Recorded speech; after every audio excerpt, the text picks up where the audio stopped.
राजभर फिर से पार्टी के सुबह सपा सदस्य चुने गए हैं। सुबह सपा ने अपना चुनाव चिन्ह बदल लिया है। अब चाबी होगा पार्टी का नया चुनाव निशान। पहले छड़ी था पार्टी का चुनाव निशान और ज़िमनी इंतखाब से पहले ये बड़ा फैसला लिया गया है। बड़ी खबर, सुबह सपा सदस्य चुने गए हैं एक बार फिर से ओपी राजभर, लेकिन पार्टी का चुनाव चिन्ह बदल दिया गया है। चुनाव निशान बदला गया है, जिसमें अब नया चुनाव चिन्ह चाबी होगा। और इसके साथ ही पहले आपको बता दें कि छड़ी था पार्टी का चुनावी निशान। ज़िमनी इंतखाब से पहले ये बड़ा फैसला लिया गया है। तो आपको बता दें कि ये बड़ी तब्दीली की गई है। लखनऊ से बड़ी खबर, जहां ओपी राजभर एक बार फिर से पार्टी के सुबह सपा सदस्य चुने गए हैं और इसके साथ ही सुबह सपा ने अपना चुनावी निशान बदल लिया है। पहले छड़ी हुआ करता था चुनावी निशान और अब चाबी होगा।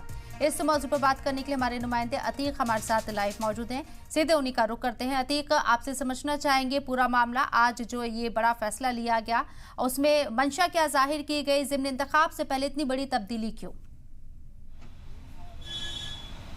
देखिए, लखनऊ में कहते हैं कि सुभाषपा भारतीय सामाजिक जो पार्टी है, हालांकि उसकी एक बड़ी समीक्षा बैठक आज लखनऊ में आयोजित हुई थी, जहां प्रदेश के तमाम बड़े जो कहते हैं जिले हैं वहां से जो कार्यकर्ता हैं और तमाम जो मंत्री संगठन के लोग हैं सुभाषपा के, वो मौजूद थे। इस बैठक में हालांकि ये चुनना था कि दोबारा राष्ट्रीय अध्यक्ष चुना जाए, जिसमें बैठक में निर्णय किया गया है कि तमाम जो पदाधिकारी हैं, जो कार्यकर्ताओं ने फिर से सुहेलदेव पार्टी के जो राष्ट्रीय अध्यक्ष रहे हैं ओम प्रकाश राजभर, उनको ही दोबारा राष्ट्रीय चुना गया है। और सबसे बड़ी बात यह है कि उपचुनाव जो होने वाले हैं उससे पहले पार्टी ने अपना सिंबल बदल दिया है। पहले पार्टी का सिंबल जो छड़ी हुआ करता था, हालांकि अब चाबी कर दिया गया है। तो इसी को लेकर हालांकि बैठक हुई थी। इस बैठक में तमाम जो मुद्दे थे अल्पसंख्यकों को, उस पर भी चर्चा की गई है।